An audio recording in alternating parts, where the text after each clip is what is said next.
All right. Good evening once again, ladies and gentlemen. I would like to appreciate us for attending this very important meeting. Today is our usual end of the month meeting, but with a special difference because this month, 5 years ago, was when the idea and concept of this society was born. And one of our founding fathers was the late Professor Charles Adisa. We thought it wise that even though we have a biennial lecture for him, but because of this special landmark in our society, the Nigerian Society of Colorectal Disorders, that we should have a special lecture in his honor, just as to remember this event, and that's why we're having this special webinar today. Our speaker is none other than Professor Tolu Oyetunji, who has gracefully agreed to join and make this presentation. And we have an introduction of his citation that will be read by Dr. Wishlem. However, before we start with that, I feel that it's right for us to have a special citation to remember and honor the works of Professor Charles Adisa. And Dr. Ulasi will be giving a citation to that effect, if that's okay. Dr. Ulasi, are you online? Are you able to give a citation? Yeah, I'm giving a citation. Oh, Dr. Nemo, please. Yes, right. Please. If I will be unable to briefly share so that we share his picture so that all could see. Okay. Professor Oyetunji, can you stop sharing? Thank you. My slideshow up. Yes, it is. We can see his picture. I've been privileged to ask to talk about our foundation president, Professor Adeyinka Charles Adisa, who was born in 1965 and sadly passed on in 2020. He had MBBS in Ibadan, was a fellow of the West African College of Surgeons, fellow of the American College of Surgeons, was a fellow of the International College of Surgeons. All through his career, Professor Adisa had a legacy of distinctions, was imbued with distinction beginning from early in his educational career, and was repeatedly awarded distinctions at the primary and the secondary levels of education. He graduated with distinction in anatomy at the prestigious University of Ibadan in 1988 in medicine and surgery. He completed his postgraduate residency and fellowship training in surgery in record time and defended his work articulately, and he excelled, bagging the most coveted Professor Jide Ajayi Gold Medal in surgery for the overall best graduating surgeon in general surgery in 1995. Professor Charles Adisa was great in every inch. At the completion of his surgical residency training in 1995, he had the option of staying back at the University of Nigeria Teaching Hospital where he was trained, but he instead decided to go to an uncharted territory to train very good general surgeons to serve our West African sub-region. And therefore, he opted to go to a newly established medical school, the Abia State University Teaching Hospital in Aba. Upon putting down his roots in Abia State, he progressed through the ranks in 1995, when he was made a lecturer 1, up till 2007, when he became a full professor. He was head of Department of Surgery at the Adisa State University Hospital from 2000 to 2007. He was pioneer director of the postgraduate residency training from 2000 till he passed on in 2020. He was consultant general surgeon and professor of surgery at the Adisa State University Teaching Hospital and the university from 1995 to 2020 when he passed on. He was formerly dean of the clinical medicine at the university. Professor Charles Adisa was a member of the Court of Examiners of the West African College of Surgeons from the year 2000 till he passed on in 2020. He was editor of the Journal of Global Medicine and editor-in-chief of the Journal of Medical Investigation and Practice.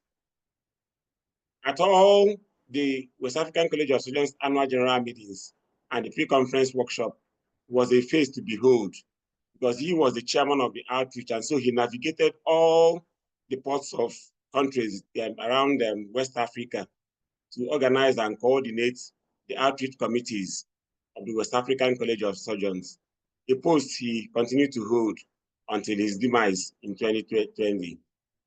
Was a member of the accreditation teams of the West African College of Surgeons. He was the West African College of Surgeons coordinator of the Ptolemy project. Professor Charles Adisa was a fellow of the West African College of Surgeons, fellow of the American College of Surgeons, a fellow of the International College of Surgeons. He was a collaborator in the International Agency for Research on Cancer. He was the past president of the Nigerian Christian Graduate Fellowship. He was a founding member and indeed the founding president of the Nigerian Society for Colorectal Disorder, a group that has been established and has achieved so much success. This is because the foundation was built on his past sacrifices. Dr. Charles Adisa has authored numerous manuscripts in over 90 peer-reviewed journals, and he has authored several book chapters. He's trained surgeons and surgeons who had also trained more and more surgeons, have been raised in the rank and files and in the ilks and likes of Professor Charles Adisa. He is a master surgeon, and he believed very strongly in mentoring, a characteristic stellar performance that has been seen in the surgeons he had trained till date. Professor Charles Adisa is a man of faith, and he loved his people.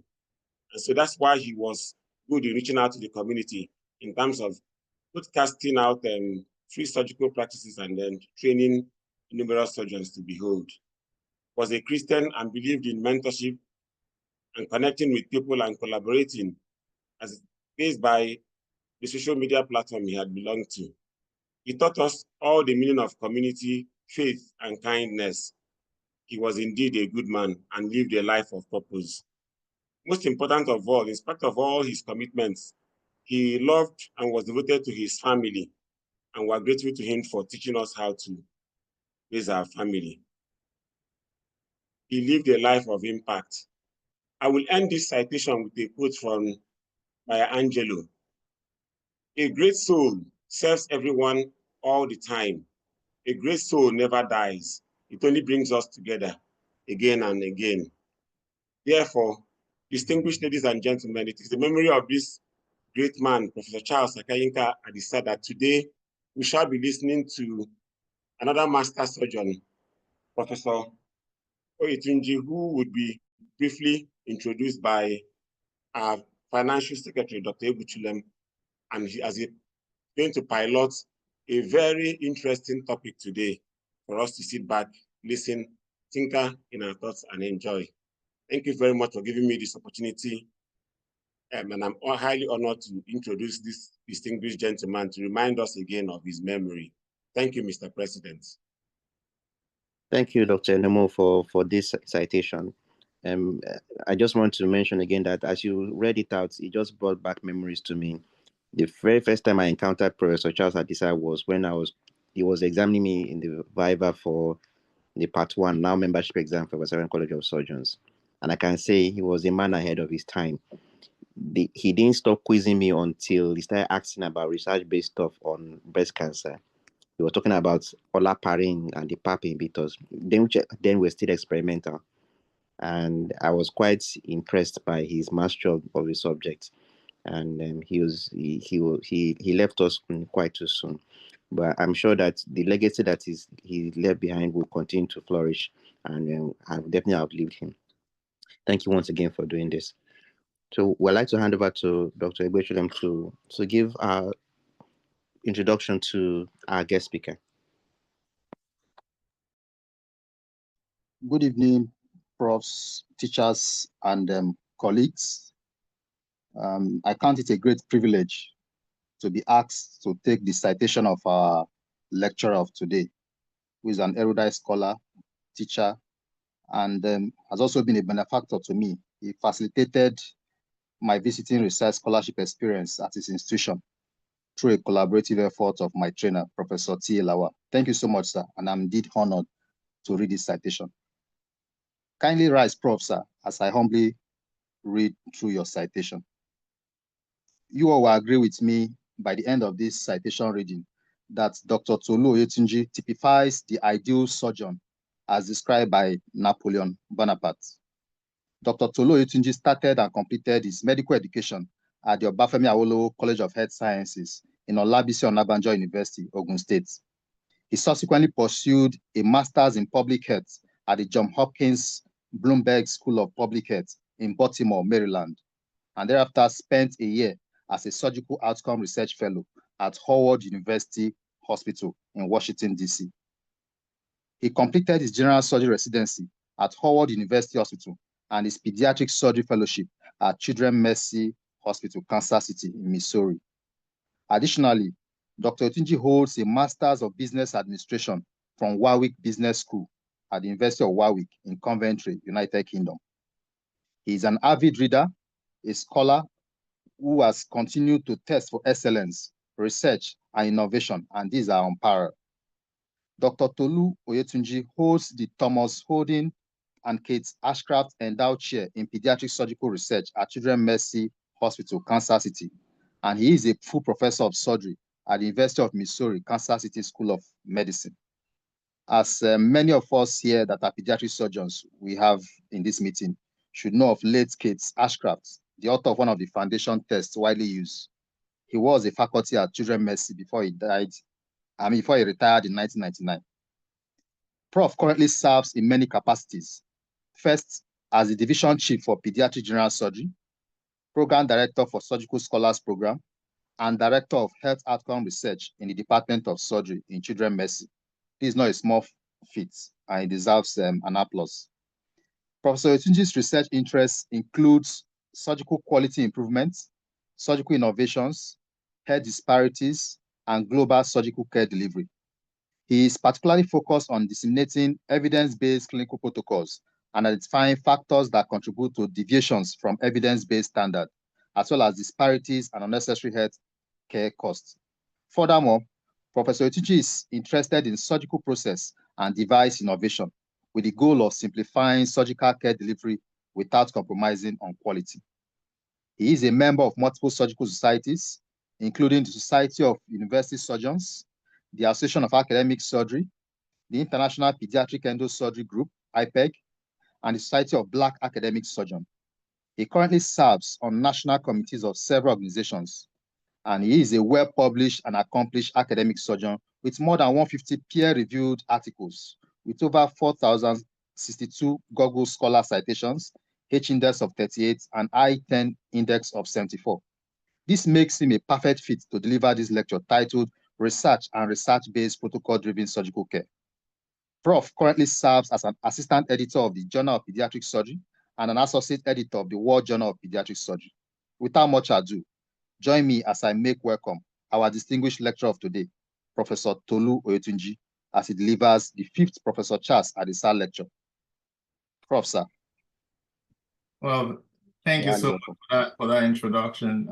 I'm truly humbled to be here to present this. I actually knew Professor Adisa briefly. We didn't meet in person, but we did meet online when we were setting up the medical education platform. And if there's anything that strikes you when you meet him, is the fact that he's very, very passionate about medical education, passionate about research, and was definitely a bridge builder. He will collaborate across groups. So this is, for me, a really huge honor to be able to give this presentation today.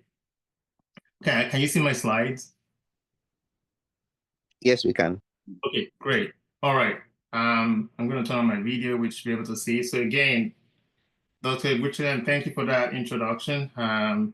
He's already said all this. Greetings from Kansas City, here in the Midwest in the United States. So why this topic? And I think I will briefly highlight what drives what we do here. So let me see. Okay. So for us, then the principle we hold on to is that research drives care in surgery. In the same way, surgery provides us with opportunities to generate new questions, which is why being clinically active is so critical. And as we do that, then you get new questions like, how can we improve care? What can we do differently? Surgical research is broad, and I strongly believe every type of research can be represented in surgery. Think of whether you're talking about health outcomes research, health economics, or clinical research, basic science. Any kind of research can be represented in surgery. All that being said, the endpoint of research should be to improve quality of care, and that should be the driving factor, and that's the driving factor for us. I'll go through some of the things we've done. Currently at the Division of Pediatric Surgery in Kansas City that we've really worked hard to also disseminate in the way we practice. Some of those things will be applicable to some people that are very familiar with pediatric surgery. For others, it might not be very familiar, but I would like to focus on what drives the research and not exactly the kind of research we're doing, but what's the drive, what's pushing us to ask those questions, and hopefully those will be applicable to your research and your practice. So my initial work was in disparity research. That was how my mentor, trained. And as I moved through my career, that evolved. And then I started focusing on standardization of care and how do we measure processes and how do we, if we have 5, 6, 7 surgeons, how do we make sure the child gets the same care regardless of who the surgeon is? So we started looking at process measures, protocols, pathways, and the way we manage kids. But not just that, but we're looking for something that is evidence driven. It's not, this is how I do it. It's not anecdotal. You have to back it up with strong evidence. And just being able to question how we've done things and say why. And through those evidence, it's not enough to do the research, but then use the research to develop patient-driven clinical pathways. And I emphasize patient-driven because we're trying to take away that variable of how surgeons practice. Let the patients drive their care. What do they look like? What are the metrics we're looking for in patients to say, okay, you're headed in the right direction. And combining those two things, we then create a standardization of care as best as we can. So I'll use some examples. The first one is appendicitis. Why appendicitis? We do a lot of them. At my institution, Dr. Eguchilam can testify when we're on call every week, we probably do like 20, 25, appendectomies. So process standardization, really high volume cases, really are the best, if you ask me, in standardizing how we do things. So appendicitis is one that we've done. We've done a lot of work on this, so I will not take you through everything, but based on the protocols we've created, I will kind of highlight how we got to where we are today. So this is what we have. We have 2 clear pathways for how we manage appendicitis. Either the child is defined as non-perforated or perforated. That definition itself, whether the child is perforated or not, is evidence-driven. It's either you're seeing a feculate in the belly or you see a hole clearly.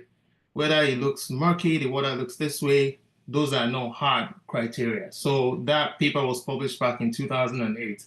So based on that, we also have the appropriate dose of antibiotics that we use, also driven by evidence, which we've seen that we can do that just once every 24 hours. We don't have to dose multiple times. And that's what we've done for over 15 years now. And then what we do afterwards, trying to avoid oxycodone, as you can, we no longer do the oxycodone unless you just need it in-house. But after that, patients go on Tylenol and Motrin, and that's it, or ibuprofen. And these are all done 99.9% laparoscopic. I don't think we've done in the past 10 years, probably 3 open APIs. So it really lends itself to standardization of processes after. So what does that look like? Like I said, the first paper was published in 2008, and it's a randomized clinical trial. And after that, again, where we defined that algorithm was also published back in 2016. The dosage of the antibiotics that we use, also backed up by clinical trials, also randomized clinical trials, to show that there's no difference between using triple antibiotics or using this dose of ceftriaxone or metronidazole. And after that, the things we do after the patient is discharged is pretty much, same day discharge. It's what we've done. And we published, we looked at that. So if it's non-perforated and the kid, based on our definition, those kids are discharged within 3 to 4 hours. And we've done that for over going on 10 years now. So now the perforation, how do we manage it? Again, all backed by data. There's always that discussion. Do you irrigate? Do you not irrigate? Well, the data doesn't show that it makes a difference. So we don't routinely irrigate. And once you've met that definition, then the patients fall into that pathway. The paper on irrigation or no irrigation was published in 2012, also from Kansas City. We do not leave Foley's. There's no NG tube. We don't put PCAs after, there's no patient-controlled anesthesia. When I was in fellowship, we did this, but then we continued studying and realized that it was not necessary. So they don't have lines. They don't leave anything. Like I said, a single daily dosing. And the discharge criteria are pretty clear, not driven by surgeons. Once we operate, we say follow the pathway. So once the patients can eat, drink, no fevers, then they're good to go. And then that's what we've done to discharge. We're part of NISQIP, and NISQIP collects data from a bunch of hospitals in the United States, and they'll compare you against hospitals. Consistently for us, we've been one of the hospitals that have been lowest in terms of length of stay when it comes to non-perforated appendicitis. And NISQIP will check, readmissions, and we don't have a higher readmission based on the protocols we follow. The last one that you see there is where we used to get CBC or WBC just to check before they go home, do we give antibiotics, additional antibiotics? 2 years ago, we stopped that. That's currently another study we're doing right now, where we do not check white count, we do not check anything when they're going home. We just discharge. Once you're fine, you go home. And then we're studying whether there's an increase in readmission or increase for abscesses because we're not giving this 4 additional days of oral antibiotics. The preliminary data does not show that. So that means what we used to do when we initially made this slide, the data has proven that we don't need to. And that's the beauty of research. You can always question yourself again. The fact that you've answered that question does not mean you cannot ask again, like, how are we doing? Are we doing better? And you see some of the other examples that I will still point to. So we're pretty much standardized when we need to get imaging. And that makes it easy for our trainees to speak to families. Every time I go talk to this family before we go to surgery and I say, do you have any question? They're like, nope, your fellow already explained everything to me, because they can be very confident that there's nothing different in what I would tell them versus what they've told them, because it's a standardized protocol. If I'm rounding on the ward or is one of my partners, they know consistently we're not doing any imaging until day 7. So that standardization has really been helpful. And that, like I said, we do study to make sure that we're still doing the right thing. And it's for the past 10 years that has worked, and we've had excellent results. Though I said I started with disparity, the other thing I've enjoyed with doing this kind of work, especially here in the United States, is to show that when you have a protocol, no matter how people say I'm not biased or whatever, protocol really helps to mitigate some of the differences. There were papers published talking about differences between Blacks and whites and Hispanics, in the way they manage appendicitis. So we looked at our protocol, where it doesn't matter what you look like. All we say is, are you perfed or not? And then that tells us where you go. And thankfully, the data did not show any difference. What drives the difference is whether the patient is perforated or not. And this is like adjusted analysis. And we know some of our minority patients do tend to have more perforation, which drives the length of stay. So on adjusted analysis, the race is not driving the length of stay. It's actually the perforation. And we've been looking at opportunities to better educate in the community so they can bring this case to us earlier than later before they perforate. The other thing we do here is pectus excavatum. This is something that might not be too familiar for those that don't. Even in pediatric surgeons in Nigeria, you might not see them. It's not very common. That I don't think I've seen one. Honestly, I don't even see a lot of Black kids with pectus. But anyways, it's sunken chest, period. That's what it is. It's a big surgery when we do it. I don't want to click on the video because it will take us out. But we do what we call the NOS procedure, which is, it looks like small incisions that we use, but they do hurt a lot. These kids are in pain. In my fellowship, I remember I will put these kids on epidural, and then they're in the hospital for 5 days, and that's the lucky ones, that get out early. So we started looking at that, and we did an initial randomized prospective observational study looking at cryoablation and comparing the results of that to epidural. And that result showed that there was no difference between epidural and the PCA patients, but a major difference between those that got the cryoablation. And we did not bother going to study this as a randomized clinical trial because we just felt it was so unethical. You could see the difference in how the kids looked. So we just rolled that out into practice. And then that study that compared, like I was saying, compared the results of the previous trial where we did epidural versus PCA and compared that to cryoablation. And you can see the difference when you compare cryo to kids that got epidural and PCA. No difference here in terms of the severity or the complexity of the patient, but major difference when you look at hospital outcomes. Yes, a mildly longer length of operating time because we're doing the cryo. We do the first side on the right side, 4 intercostal spaces, move to the left to 4 intercostal spaces, setting it up, putting the scope in. That probably takes another 20 minutes. So that difference is understandable. But the gain is in the length of stay.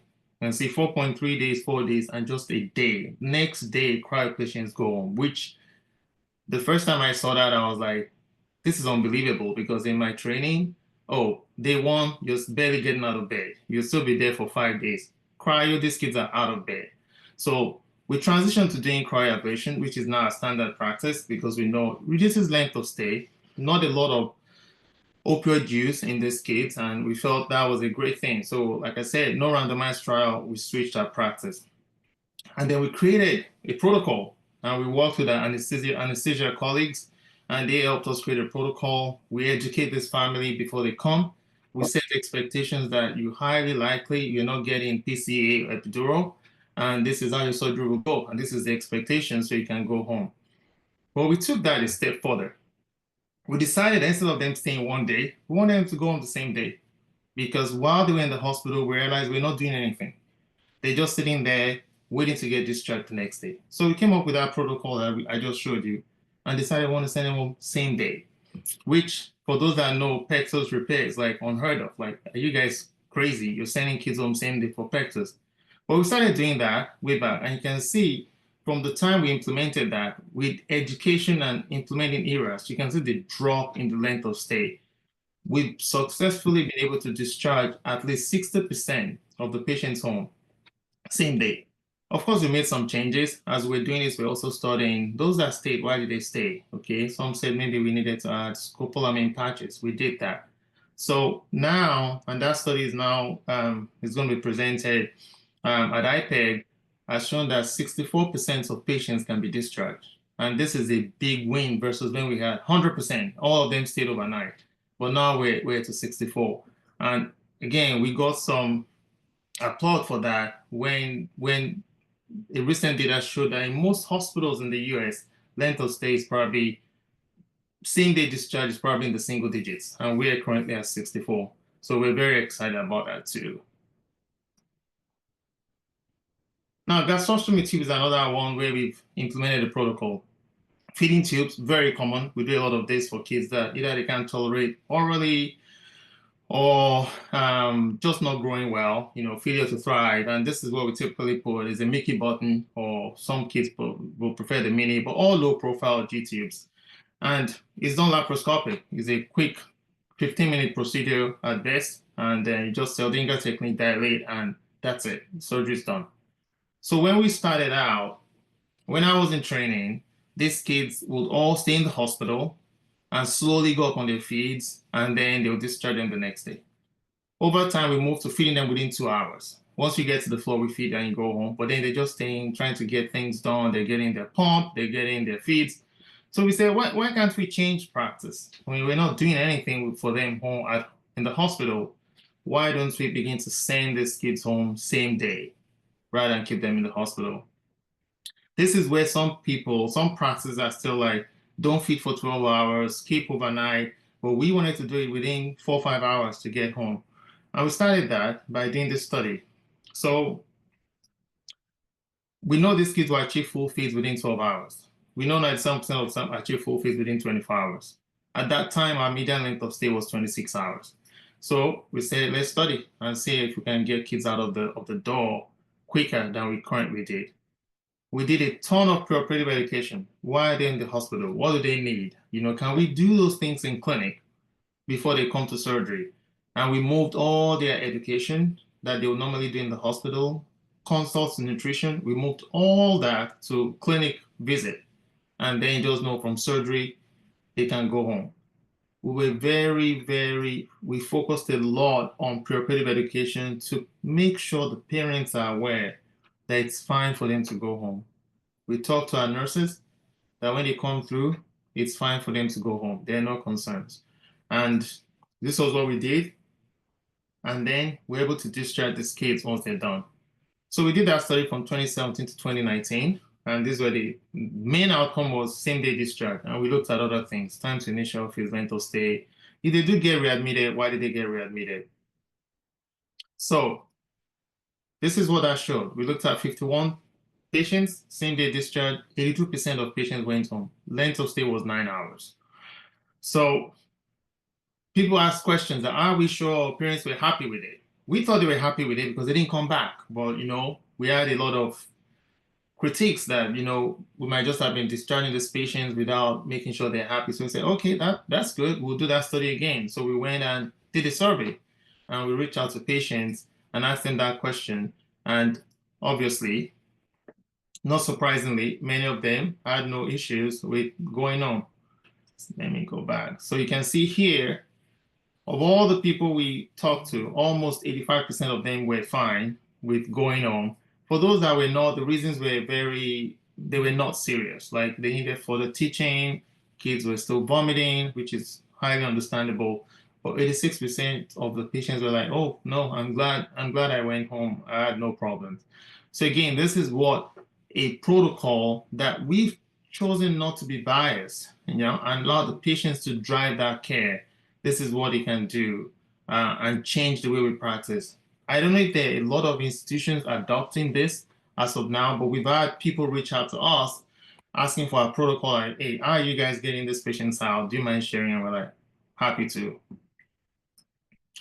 I'm not going to go into this a whole lot, but I just wanted to highlight some other things that we've done.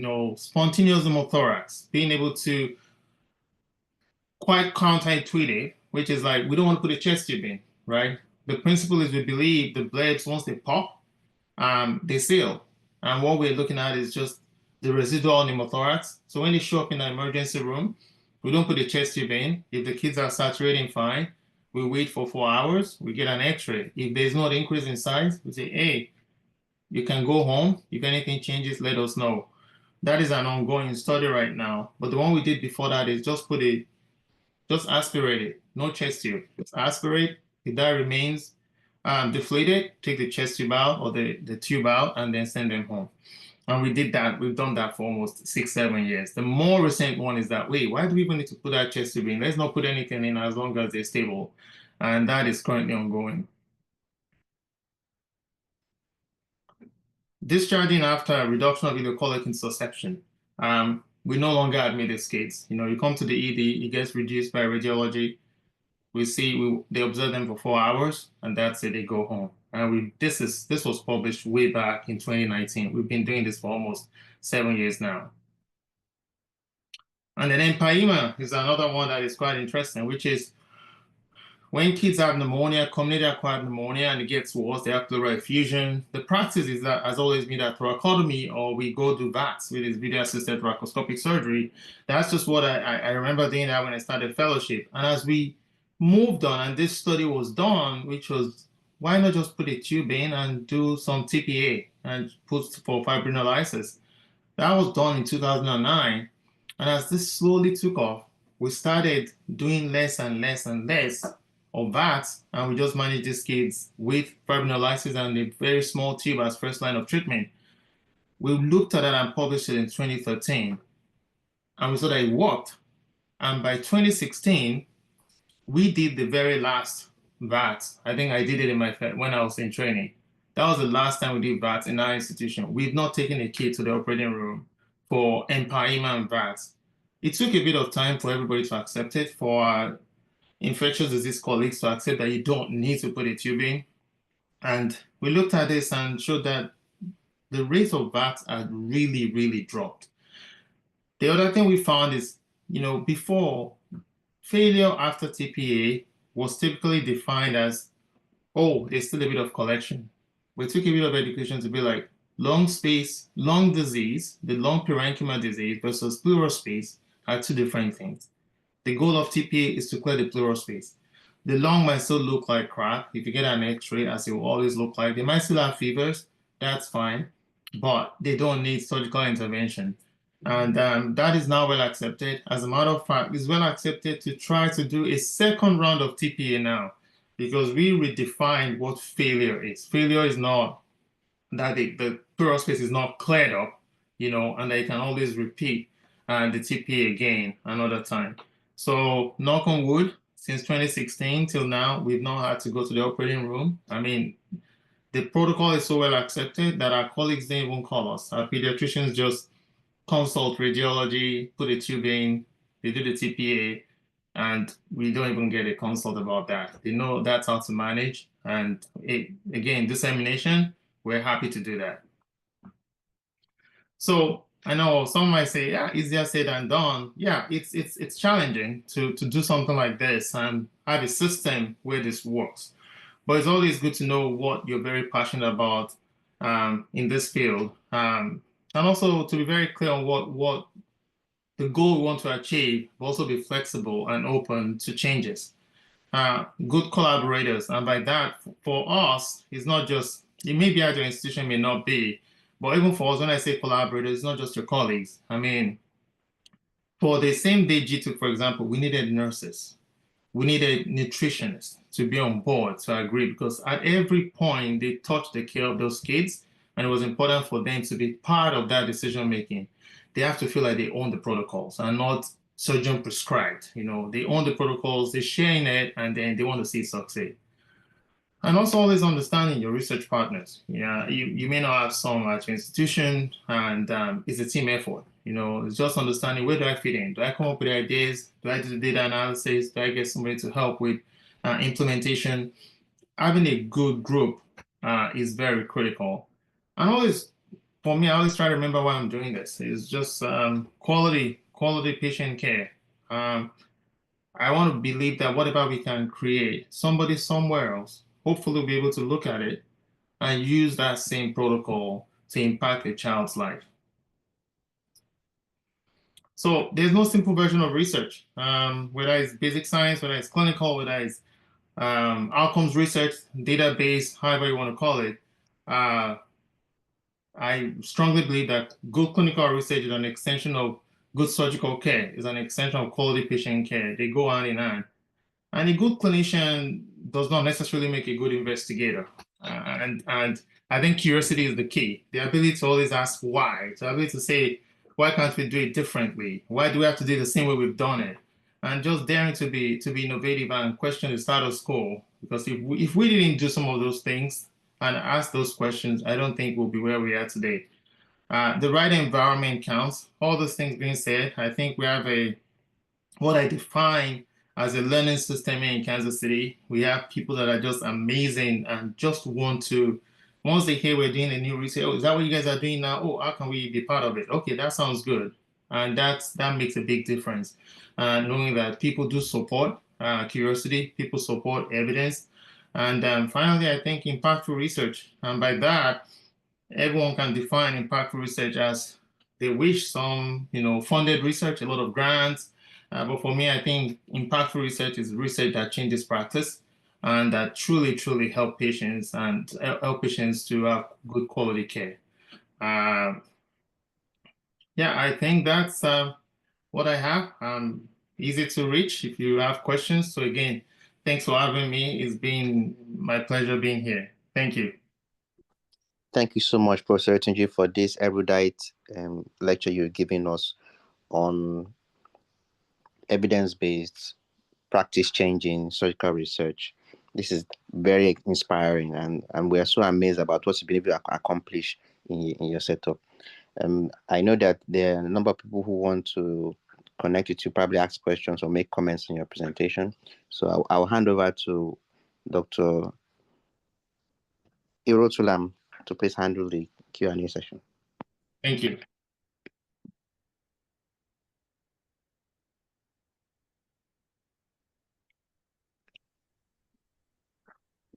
Dr. Rodham, can you hear me, sir?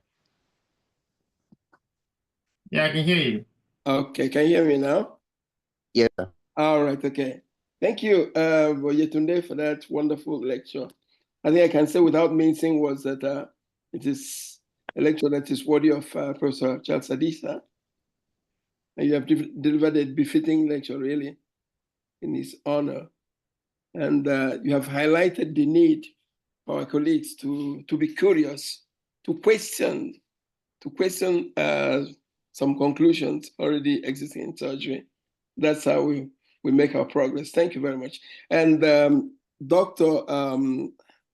Ade, I think you can handle the questions. Can you hear my coarse voice? Okay, that's because I fine. have cold. Please handle the questions some colleagues may ask. Thank you very much, Professor Oyetunji. I'm talking from Italy. Okay. Right. No problem, sir. I can see that there have been a number of comments on the group chat. Appreciating the presentation from Professor Taiwo Lawal and also from Dr. Ikechukwu. I just want to ask, because we have a mixed population here. There are those who are at the beginning of their careers. There are some who are mid-career levels, and there are those who are already established. We know that for those who are involved in academics, publications, research is important. I know there's this slogan of publish or perish, although it's now being disputed to an extent and disproved. But what's your advice for those who are starting out, who don't have much experience, and especially the folks like us, many of our colleagues who work in resource-constrained environments, and you have to grapple with different kinds of stuff. You're dealing with the system. You're dealing with all the limiting factors that tend to hinder research. What's your advice regarding those who are early career individuals, and of course those who are mid-career and established? Yeah, no, thank you for that question. I do acknowledge that I work in a different system, and it could be a bit more challenging in the system where everyone is. For those that are starting out, whether as fellows or even as residents, I think getting involved early is very key. And by that, I mean, however you want to get involved, whatever little you're trying to do, I think doing it early is very key. We're fortunate, like one of my roles is being the director of the Surgical Scholars Program, which is residents. Those are residents that come out. I know it's a different model. They come out of residency to come work with us, and they spend a year or 2 years doing research. That's all they do. They'll take some calls, but they're doing research. If anything I really love about that program is the desire to stimulate academic curiosity in them. I know they're doing it because they want to be competitive for fellowships, but I've always hoped that when they join us, they're also stimulated to be like, wow, this is interesting. I'm actually translating stuff actually from bench to bedside. Going down to what kind of research, I think based on what resources you have, I'll say that's the kind of question you want to start answering first. It might be just looking at retrospective data or just collecting prospective data on patients that you have in your service, but making it multi-disciplinary. I think it's easier. I strongly believe, yes, I have an MPH, I can crunch numbers, I can do statistics, but in my role right now, even though I don't have the time to. So what do? I reach out to statisticians, biostatisticians that we work together, and they will bring that expertise to that team. I work with residents, they become colleagues and co-authors on papers. So having a very robust team is probably a good way to start. And that way you can, brainstorm on projects that are doable within the limits of what you have available. I think that's always a good place to start. When I started out research, we had data sets was what we were doing initially. And now we've evolved to the point where we can do all these prospective studies because the system we currently are in, that I am in right now, really, really encourages it. And they've built a very beautiful machinery that makes it work. Thank you so much, sir, for that response. I see that Professor Rayofo has his hand raised up. The floor is yours, sir.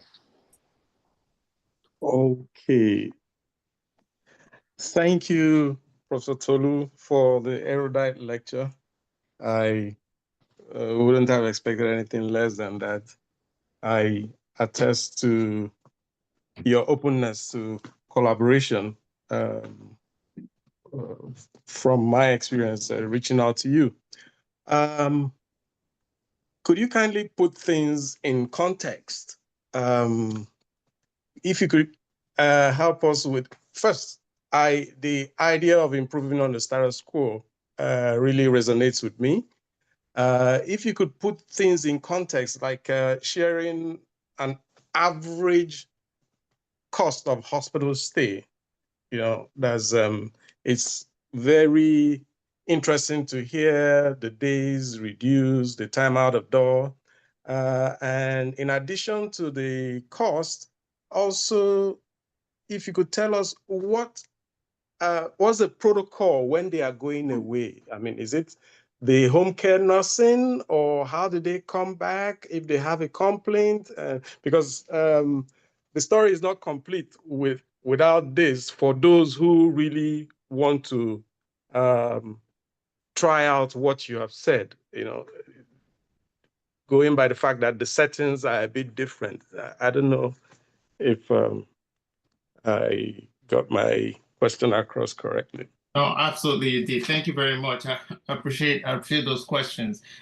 So cost of stay, yes, I think that's a very interesting thing, that we were focused on length of stay, which may not be the metric that you want to look at. But for us, an additional hospital stay, now I'm going to say charges, and that makes a distinction. If you know anything about the American system, when we say charges, well, the hospital charges doesn't mean that's what the insurance companies will pay, and it doesn't also mean that's what it truly costs. But charges matter, because the longer you stay, the more expensive it gets. If it's an ICU stay, you can go into like $10,000 every extra night. If it's just staying on the wards, it could be $3,000 to $5,000. And based on the reason why they're in the hospital, sometimes that's a global pay. So the insurance says that's how much we're paying. Doesn't matter whether they stay longer or they stay shorter. So it will be very beneficial, obviously, to the institution to not have people stay longer than they need to. But the counter to that is you also don't want them to come back, because you get dinged for readmission within 30 days. So you want to make sure whatever you're offering is really true quality that will not lead to readmission. So that's how we looked at it, and that's how, especially with the pectors, with the gastrostomies, and not having those patients going same day, huge win for us. We also always limited on beds, especially when it's the flu season. So the fewer people we can admit, we don't need to, then we have beds for other services that are needed. So those things are very critical for the way we practice, but we definitely balance quality of care. Follow-up, 100%. So we're fortunate that where we are, we're the only children's hospital for miles. The hospital has a very strong reputation within the community that if those patients have any problems, they will come back to us. We have a portal where patients can reach out. They can call the clinic if they have questions. And for every child we discharge through our same-day pathway, they get called within 24 to 48 hours by nurses to check on them and make sure they have no problems. So we know that if there are problems, they will come right back to us. And we do give them an opportunity that they can call a number and they will reach somebody in surgery service almost 24/7, because we have our fellows in-house. There's always someone on surgery that they can reach. And I think that is always reassuring for patients if they want to call us. And we've noticed that it doesn't increase, the number of calls we got, because we looked at that too. So yes, there's ample opportunity for them to follow up. We also want to know that we're not just discharging these patients into the community, patting ourselves on the back that, oh, that was a win, when it's actually not a win. And we've not seen any difference. We've not seen any untoward effects or negative outcomes from getting patients out of the hospital early. Thank you so much for responding to that, sir. I have two questions for you on the chat. I will read out the first one. It's from Professor Taiwo Lawal. He wants to know what guides a change of established protocol. Is it routine schedule reviews or mobility reports, or is it quality improvement directives? It could be a combination of all, but the most that drive is somebody just saying, why do we do this exactly? You know, I can tell you the ones that I've been part of, the G2, I was just rounding and I'm like, why are they here? Why are they always here? They're doing nothing. They're just here for us to say, oh, you're great, go home the next day. And we started looking at it. The Pectos too was the same thing. We just like, they're just sitting in the hospital till the next day for us to say they can go home. How can we get them home? What's the concern for them to get home? Then we started creating that protocol. So I think sometimes we can always go back. The PCA, no PCA that we did for APIs, that was just by review. Someone was like, oh God, we do a lot of PCAs here, but doesn't sound like we need to be giving these kids all this patient-controlled analgesics. And then somebody looked at it and I'm like, okay, we're going to change practice, but then study it because we just want to change practice without evidence. So that was driven by that. So that question could come from anywhere. It could be M&Ms and you're like, wait, why are we having a ton of patients having this problem? And then we go look at it. Or it could just be somebody that was curious on rounds and said, why do we do this again? And then we do some literature search. Is there anything out there? Nothing to say why you can't do it differently?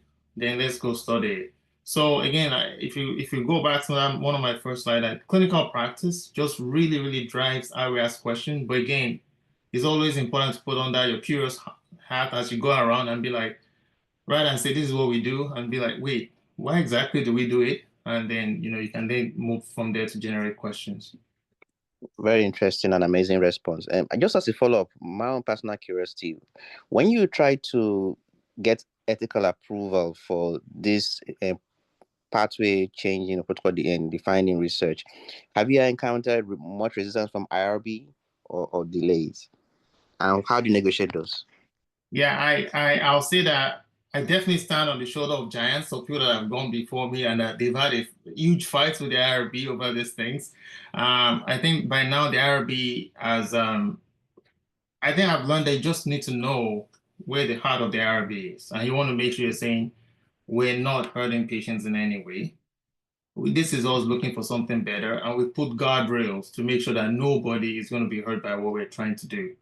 And we're very clear what if there's data to show that it's been done, we share that with them. And if we know we're doing it in an experimental fashion, they will make sure we list those things out and share and give a full consent to the family, that this is what most likely will happen, and that they may not benefit from the results, but they're helping us to know how to care for kids in the future.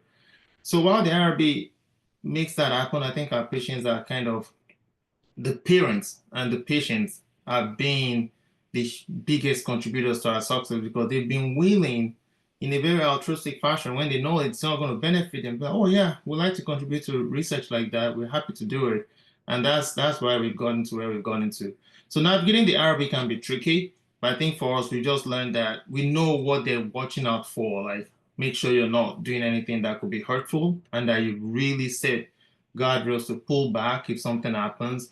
And so far, so good. We've had a ton of success with them. Thank you so much. There's a question from Professor Patrick Igwe. Although he first made a comment to thank you for your lecture, and also saying that he cannot forget your input and the images from surgery discussions prior to his own Part 2 exam, and when the late Professor Charles Adisa was still alive, that the questions and answer sessions you helped facilitate were very helpful for him. So he's very grateful for that. But he would like to ask that when do you decide as standards of clinical practice, especially evidence-based, considering the different levels of evidence? When do you say this practice is good or is bad or is not working in research? And he gives an example that he learned that some unpublished clinical skills from some of his trainers works but are not published and patients still do well. And with this kind of anecdotal practice, do you drop them or what do you do about them? And he gives his thanks again. Yeah, thanks, Dr. Igwe, for that. I think there's always those situations, but what we've accepted, what has been the standard is if that wants to come to mainstream practice, it has to be studied under the highest clinical evidence, meaning If we have to randomize, then we have to randomize. So those studies, if somebody feels like, hey, this is something being done somewhere that works, right? I've always tried to distinguish between some things will work with one person, but is that generalizable? Can it be disseminated to more hands? Because it's hard to have one person do it every time, right? So we have to come into a cohort. But at the same time, when we say we want people to do it, we want people that do it well to learn to do it. A good example is when we do laparoscopic inguinal hernias. There's a recent paper that came out and said, hey, lap inguinal hernias does not, comparing to open, that there's a higher recurrence. We contributed to that data, and we had already published our series before showing that there's no difference and we have excellent outcomes. I asked the author to look at our paper because they pulled a national data, and I said, dig down to our data because we all do it the same way. We teach residents to do it and our fellows to do it, and we learn to do it the same way. Of course, they came back and said, yours is an exception. You guys have the same recurrence rate as open compared to other places. So first and foremost, I think you have to study your technique. It's hard to back up anecdotal situations. You have to study and trying to be, there has to be some kind of equipoise and be like, okay, let's do it. I don't want to influence it. And let's see what the results show. And just the willingness to accept that maybe it's not what I thought. My current boss jokes about the Empire study, the TPA versus VATS. He went into that study believing that VATS is way better. As a surgeon, that's what he thought. But nope, when the result came out, TPA was better. He was shocked, but he's like, wait, that's what the results show. And that's what we've adopted, and that's what we've been doing. So I think to really bring that to mainstream, you have to still study it and set it up, whether as a randomized trial, observational study, comparing to something, so that you can truly, with evidence, show whether that technique works and whether it works in a particular system or it works in a set of hands versus just that being very generalizable. Thank you so much for that response. We're coming towards the tail end of this event, but I still have one more question on the chat. It's from Professor Lofachindram. He first thanks you and says it's a very excellent lecture, but he wants to know how you negotiate ethical issues, or how did you negotiate the ethical issues regarding PCA and non-PCA for patients with appendicitis? I'm sorry, what issues? He mentioned ethical issues. Oh, ethical issues. Oh. Well, I think when we discussed with them initially was we weren't sure the PCAs were really doing anything. That was what we first noticed, like, because we felt it kept them in the hospital longer. And then we also showed that there were other people that had published papers saying PCAs did not make a difference. That was why we didn't need to study that. Because when they have PCAs, automatically they get Foley catheters, and then we could hurt these kids more with that. So we could easily do an observational study and be like, let's take those away and see if we're truly doing something hurtful to the kids. And IRB, and we showed data, Foley catheterization is not without complications. PCA, narcotics, that was a big deal back then. So I think IRB was fine with saying, okay, let's see, not doing anything. Backing that up with like, there are places that don't do it. They say that's not helpful. So that was not too difficult to have them accept that, okay, we're going to study it and we're not going to do that for a bit and see what the results are. And it worked up. It was perfect that when we took it out, we could get these kids out, we could get them walking, ambulate, and get them out of the hospital sooner. Thank you so much. I think we've exhausted all the comments and the questions in the chat, and I do not see any hands raised to ask any questions or give comments. Well, overall, it's been a very interesting and exciting time. You've definitely whet our appetite and also reinvigorated our interest in research. And we do hope that this lecture you've given today has gingered us to reach out on how we can improve our patients' outcome and change practice and for the betterment of the society. Thank you once again, Professor Oyetunji, for this lecture. And we're really honored that you've done this, readily accepting our invitation and sparing time out of your very busy schedule and to come to our meeting. We really hope that we'll open the door of collaboration with you, and whenever we need you, you will definitely hack into our call. Thank you very much for having me. And again, open doors is the way we operate. So if you think there's any way I can help or my institution can be of help, please feel free to reach out to me. We're very happy to collaborate. We're very happy to share and disseminate our results. So thank you. Thank you so much. Thank you very much, Yetunde. Yeah. Thanks for your contribution. Yeah. So it doesn't appear as if there are any other comments, and we don't have any fresh announcements at the moment. Any information we'll have, we'll communicate on the platform of the society, and we definitely look forward to having a very interesting package. And come this time next month, and we have a very interesting speaker who will be unveiled in due course, and I'm sure that we would have a very great time. Again, I'd like to thank us again for spending time in this weekend for our meeting, and we hope that the legacy of Professor Charles Adisa will continue to live and flourish in our society. Thank you once again for attending this program.